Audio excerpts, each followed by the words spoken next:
आज बहुत शुभ दिन है। सर्वप्रथम गोस्वामी तुलसीदास जी का अभिवादन करते हैं, नमन करते हैं, क्योंकि आज उनका दिन है। हमारे बड़े भाई, प्रिय भाई देवदत्त जी, जो इस कार्यक्रम के अध्यक्ष हैं, इन्होंने आज इस पुनीत दिन पर एक कार्यक्रम का आयोजन किया है, तो इनको ढेर सारा साधुवाद देता हूं।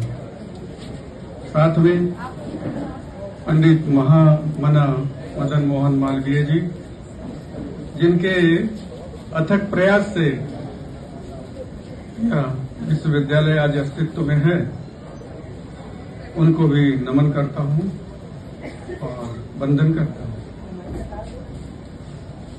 इस मंच पे साध्वी प्रज्ञा जी हैं, मेरी बहन है, इनको भी आध्यात्मिक आशीर्वाद देता हूं। हमारे बीच में हमारे भाई अजय भट्ट जी हैं, जो बहुत सम्मानित नेता हैं, लंबे समय से हमारा संबंध रहा है, इनका भी आदर करते हैं, अभिवादन करते हैं। श्री अनूप जलोटा जी, जो एक प्रसिद्धकार भजन गायक हैं, इनका पूरा जीवन गायन में, राग में, भक्ति में बीता। मैं इनका भी अभिवादन करता हूं और इनको आशीर्वाद साधुवाद देता हूं। साथ ही मंच पर उपस्थित ढेर सारे विद्वज्जन, प्रोफेसर, अतिथिगण, इनका भी आदर और सम्मान करते हैं। इस रामायण रिसर्च काउंसिल के दूर दूर से आए अनुयायी सभी को नमन करते हैं और सबका अभिवादन करते हैं। बहुत पुनीत कार्य इस काउंसिल के द्वारा किया जा रहा है। हम जब इस जगत में आते हैं और जगत के लिए जब सोचते हैं कि ये जगत क्या है और जगत का अस्तित्व कैसे बना, तो जब जगत का अध्ययन करते हैं, ईश्वर का अध्ययन करने की कोशिश करते हैं, कुछ समझने की कोशिश करते हैं, आंखें खुलती है, तो इस भौतिक जगत को समझने के लिए हमारे सामने आती है मेटाफिजिक्स। मेटाफिजिक्स के दो भाग हैं, एक अंटोलॉजी, एक एपिस्टेमोलॉजी। अंटोलॉजी इस भौतिक संसार का अध्ययन करता है। एपिस्टेमोलॉजी ब्रह्म ज्ञान का, नॉलेज का, ये नॉलेज है क्या, नॉलेज के सोर्सेस क्या हैं, नॉलेज किसे कहेंगे, ओपिनियन को नॉलेज कहेंगे, आर्गुमेंट को नॉलेज कहेंगे, किसको नॉलेज कहेंगे, फिर ये नॉलेज की वैलिडिटी क्या है, इसे कैसे नापेंगे, इसके सोर्सेस क्या हैं, ये सब बातें आती हैं। इसको मेटाफिजिक्स तय करती है। इसी क्रम में जब भगवान राम को रामायण पर चर्चा होनी जरूरी है, जब भगवान राम को, जो ब्रह्म के स्वरूप हैं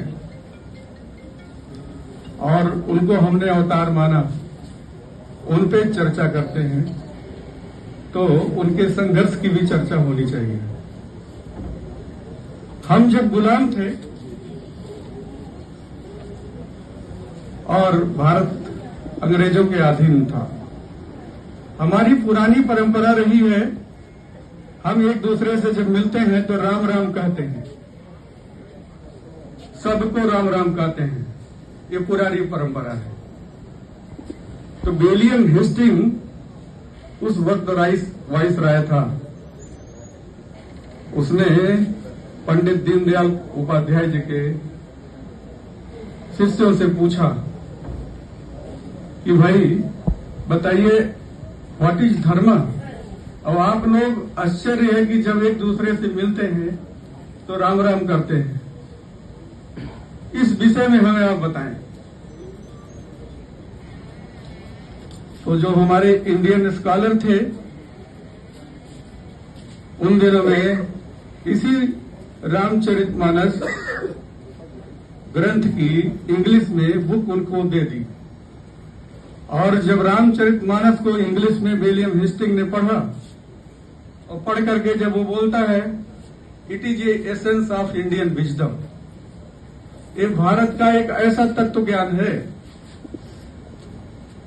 ये रामायण एक ऐसी अलमीरा है, इसमें सारे शास्त्र भी हैं, अस्त्र भी हैं, और भारत का यूथ, भारत का युवा इसको पढ़ करके और ब्रिटिश को चैलेंज करेगा, अंग्रेजों को चैलेंज करेगा, और भारत कभी गुलाम नहीं रहेगा अधिक दिन तक, भारत स्वतंत्र हो जाएगा। उसने देख लिया कि रामायण में क्या बातें हैं, कितना संघर्ष है, कितना साहस है और कितनी ऊर्जा है।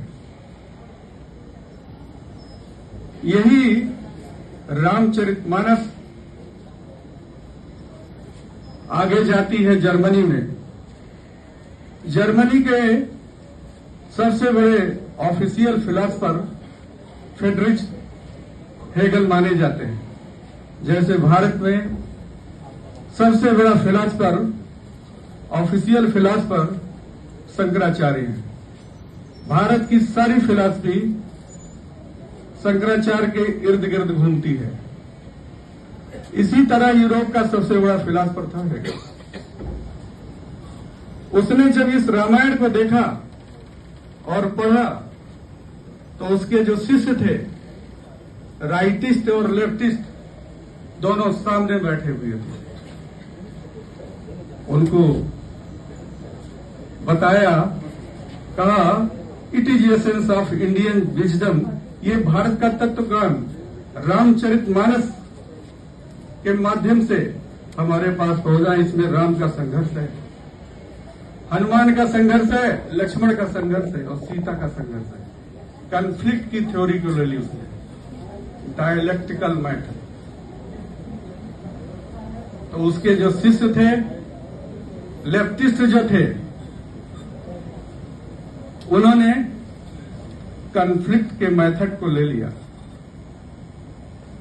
संघर्ष करो, स्ट्राइव फॉर प्रोग्रेस। किसने लिया? कार्ल मार्क्स ने लिया। और जो राइटिस्ट थे उन्होंने रामायण की नैतिकता को, रामायण के एथिक्स को, रामायण की दया को और रामायण की अनन्यता को ले लिया। तो दोनों ने ही रामायण को स्वीकार किया, इस रामचरितमानस को। ये रामचरितमानस जब वहां से आगे बढ़ता है दुनिया में, अमेरिका में जब ये जाता है, तो अमेरिका के जो स्कॉलर होते हैं, वहां के टेक्निकल जो स्कॉलर थे, प्रोफेसर थे, उन्होंने देखा, उन्होंने यही बात की और इस रामायण से उन्होंने परफेक्शन का योग ले लिया कि ये परफेक्ट नॉलेज और योग की शिक्षा हमें देता है रामायण। आप परफेक्ट हो अपने काम में, कोई भी काम कर रहे हैं समाज में, कोई भी काम छोटा बड़ा नहीं है। तो उन्होंने रामायण को पढ़ के उन्होंने कहा ये रामायण हमें परफेक्शन का ज्ञान देती है, हम इसको प्रैक्टिस का आधार जीवन में बनाएंगे और फ्रॉम निडल टू मिसाइल, सुई से लेकर के वो मिसाइल तक बनाएंगे और पूरी दुनिया को चैलेंज करेंगे। और यही काम अमेरिका ने किया, पूरी दुनिया को चैलेंज किया। रामायण इन ग्रीक ब्रेडली ने लिया, बहुत अच्छी बुक है, आप लोग पढ़ेंगे तो बहुत अच्छा लगेगा। मेरे कहने का मतलब यह है, ये रामायण पूरी दुनिया में गया और पूरी दुनिया ने इसको कहीं न कहीं से एक्सेप्ट किया। सब ने कुछ न कुछ इस रामायण से सीखा। भारत में जिन्होंने रामायण को एक आधार माना, सभ्यता का, संस्कृति का, ज्ञान का, ऐसे गोस्वामी तुलसीदास जी भक्ति के स्रोत हैं, जिन्होंने असंख्य भारतीयों को भक्ति के सहारे जीने की कला सिखाई। और रामायण यही नहीं रुकता है, कर्मवाद की प्रेरणा देता है। कर्म करो जो भगवान श्री कृष्ण बोलते हैं गीता में, वही बात यहां राम बोलते हैं, और वही लक्ष्मण बोलता है, कायर मन कर एक अधारा और दैव दैव आलसी पुकार। कहा आलसी मत बनो, योगी बनो, परफेक्ट योगी बनो, और अपना अस्त्र उठाओ। और ये जड़ व्यक्ति जो है, समुद्र ये रुकता नहीं है। तो जड़ व्यक्ति से, मूर्ख व्यक्ति से आप कोई उम्मीद करें कि सभ्य कोई काम करेगा, तो वो नहीं करेगा। उसके लिए डर ही पर्याप्त है। मेरे कहने का मतलब यह है, हम इंसान हैं, इंसान की तरह सोचते हैं और इंसान की तरह हमें काम करना चाहिए। हम अपनी बुद्धि का, अपने तर्क का, अपने नॉलेज का जितनी मात्रा में, जितनी डिग्री तक उपयोग करते हैं, उतनी ही मात्रा तक हम इंसान हैं। और जहां हम अपनी बुद्धि को खो देते हैं, वहीं हम जानवर हो जाते हैं, हम इंसान नहीं रह जाते हैं। तो आहारहीन, आहार जो है सभी कोई करता है। मनुष्य भी आहार करता है, पशु भी करता है, लेकिन मनुष्य और पशु में क्या अंतर है? अंतर सिर्फ नॉलेज का है। जितना भोजन आप करते हैं, उससे कहीं ज्यादा भोजन पशु करता है, उसकी बराबरी नहीं करते हैं। Man is lower than animal. 4 चीजों में इंसान बहुत पीछे है पशु से। आप लोग ये मत समझे कि मैं बहुत आगे हूं। ज्यादा भोजन जानवर करता है, आप नहीं कर सकते। ज्यादा सोता है, आप उतना सो भी नहीं सकते। ज्यादा प्रजनन करता है, बच्चे पैदा करता है, उतना भी आप नहीं कर सकते। और इस तरह के काम वो करता है। तो हमें इंसान बन करके और जीना चाहिए, और इंसान बन करके अपनी मानवता की, अपने राष्ट्र की रक्षा करनी चाहिए। ये रामचरित्र मानस हमें प्रेरणा देता है। तो आप सबको और हमारे इस कार्यक्रम के जो आयोजक हैं, इनका बहुत अच्छा प्रयास रहा है। एक बात और बताना चाहूंगा, हम कभी सोचते हैं कि हमें भगवान सब कुछ कर देगा। अभी 2 मिनट में अपनी बात खत्म करता हूं। भगवान शंकर और पार्वती मृत लोक का भ्रमण कर रहे थे। भगवान शंकर को, पार्वती को दया आई। एक वृद्ध ब्राह्मण, पति पत्नी उसका बेटा खेत में काम कर रहे थे, धान लगा रहे थे। यही समय था। पार्वती जी को बहुत दया आई। कहा ये 60-65 साल के हैं, बड़ी गरीबी में जी रहे हैं, ब्राह्मण हैं, इनके ऊपर कुछ कृपा करिए, अपना कुछ दया का कोष खोल दीजिए, इनके ऊपर कुछ दे दीजिए। भगवान शंकर ने कहा पार्वती, मैं चाहूं फिर भी इनके जीवन में कुछ नहीं मिल सकता। कहेंगे आप दयालु हैं, अवघड़दानी हैं, सबको देते हैं, मेरे कहने से दे दीजिए। कहा ठहरो, इस पीपल के वृक्ष के नीचे आप रुके, मैं कुछ दे के आता हूं, देखते रहिए। भगवान शंकर भोलेनाथ अवघड़दानी, उन्होंने साधु का भेष बनाया, नंग धड़ंग, भभूति लगाई, त्रिशूल लिया, दिव्य स्वरूप, और पहुंच गए धान के खेत में, जहां किसान अपना खर निकाल रहा था। और बम भोले की आवाज थी। पंडित ने देखा, कहा अरे बाबा, साधु बाबा, तुम यहां कहां आ गए इस बरसात में? हमारे पास कुछ है नहीं, हम बहुत गरीब ब्राह्मण हैं, आपको क्या दे सकते हैं? साधु बाबा ने कहा, मैं कुछ लेने नहीं आया हूं, आपको कुछ देने आया हूं। कुछ मांगो, वरदान मैं कुछ दे दूं आपको। उन्होंने कहा भिखारी कहीं का, तेरे पास कुछ है, नंग धड़ंग खड़ा है आकर के, तू यहां से चला जाए, क्या देगा मुझे? कहा फिर भी मांग लो। तो उसकी पत्नी ने देखा, कहा रे साधु महात्मा है, हो सकता है कुछ कह रहे हैं, आप मांग लो। तो पंडित ने कहा तुमको बड़ी श्रद्धा आती है साधु महात्मा के प्रति, तो तुम ही कुछ मांग लो। तो उसकी पत्नी ने कहा कि बाबा यदि आप कुछ मुझे देना चाहते हैं तो मेरी उम्र 65 साल की है, कमर झुकने को है, बहुत गरीबी है, आप मुझे यंग बना दीजिए, 18 साल की, चमकती दमकती हुई ब्यूटीफुल, यही वरदान दीजिए। भगवान शंकर भोलेनाथ ने कहा तथास्तु। अब उसकी पत्नी 65 साल की और 18 साल की हो गई भगवान शंकर के आशीर्वाद से। अब उसने देखा ऊर्जा आ गई, उसने कहा आप खेत में काम नहीं करेंगे, इतना सुंदर शरीर है, मुझे रुकने वाली नहीं हो, मैं चल दी हूं अपने गांव की तरफ। पंडित ने आवाज दी और रुकती नहीं है। इसने कहा भाई क्या हो गया, ये तो साथ छोड़ के जा रही है मेरी। पंडित से कहा भाई तू कुछ वरदान मांग ले। पंडित ने कहा क्या आप दोगे, मेरी पत्नी छोड़ के साथ जा रही है, आप यदि कुछ देना ही चाहते हैं मेरे ऊपर तो एक कृपा करो, इसको सूर्या बना दो। अब उसके दिल में बड़ा जलन था। भगवान शंकर ने कहा तथास्तु। उसकी पत्नी जहां थी वहीं सूर्या बन गई और वहीं वो घूमने लगी। अब जब वो सूर्या बन गई, उसका छोटा बच्चा वो चिल्लाने लगा, रोने लगा। भगवान महात्मा जी ने बोला अरे तू क्यों रो रहा है, कुछ मांग ले, जमीन मांग, जायदाद मांग ले, राज्य मांग ले, जो मांगना है मांग, मैं सब कुछ देने को तैयार हूं। उसने कहा बाबा जिसकी मां सूर्या हो गई हो वो धन संपत्ति क्या करेगा, मैं धन संपत्ति लेके क्या करूंगा, मेरे कोई आवश्यकता नहीं। कहा फिर क्या चाहिए? कहा मेरी मां जैसे थी वैसे बना दो। तो उन्होंने कहा तथास्तु।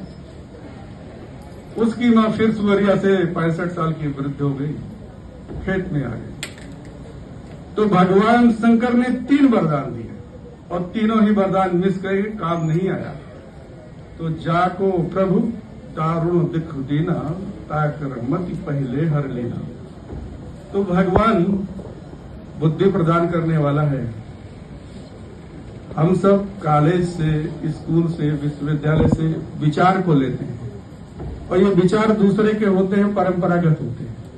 ये विचार अपने नहीं होते, उधारू होते हैं। बहुत सारे दुनिया में विचार हैं। पूरी दुनिया में 936 भाषाएं बोली जाती हैं जो सिविलाइज है, नेशनलाइज है, और 350 भाषा तो भारत में ही बोली जाती है। तो ये परमात्मा किस किस भाषा को जानता है? जहां आप जाओगे अलग भाषाएं मिलती जाएगी। हम संस्कृत में बोलेंगे तो कहेंगे बहुत अच्छा, संस्कृत मेरी देववाणी है। लेकिन यही पंजाब जाओ, ये गुरु ग्रंथ को पढ़ते हैं तो कहते हैं पंजाबी हमारा गुरु ग्रंथ। आप जब अन्य किसी धर्मों के लोगों से पूछोगे, अलग अलग धर्मों में अलग अलग ढंग से प्रार्थना करते हैं। हमारे भारत में इतने राज्य हैं, अलग अलग ढंग से लोग प्रार्थना करते हैं, अलग अलग ढंग से प्रसाद चढ़ाते हैं। तो परमात्मा किसी भाषा को नहीं जानता। भाषा मनुष्यों ने बनाई है, परमात्मा ने नहीं बनाई। परमात्मा एक चीज को जानता है, वो आपके भाव को जानता है, आपकी भावना को समझता है। और जहां भाव और भावना है वही परमात्मा आपकी मदद करता है। तो मैं आशीर्वाद देता हूं, साधुवाद देता हूं देवदत्त जी को और इस काउंसिल को कि इनका जो संकल्प है, ये संकल्प इनका शीघ्र पूरा हो। आप सब जुड़े, तन मन धन से जुड़े इसके साथ और माता जी का मंदिर बने। और आज मेरे मन में आया कि मैं इस काउंसिल को 1 लाख रुपया दान करूं, तो मैं 1 लाख रुपया देवदत्त जी को अपनी तरफ से, क्योंकि संत महात्मा हूं, मेरे पास ज्यादा पैसा नहीं है, लेकिन फिर भी मैं 1 लाख रुपया दान कर रहा हूं ताकि मैं थोड़ा सा एक तिनका का सहारा इनका बन सकूं। और ये मेरा प्रयास है और इसी भावना के साथ मैं समझता हूं आज इतना ही पर्याप्त है। जय हिंद, जय भारत।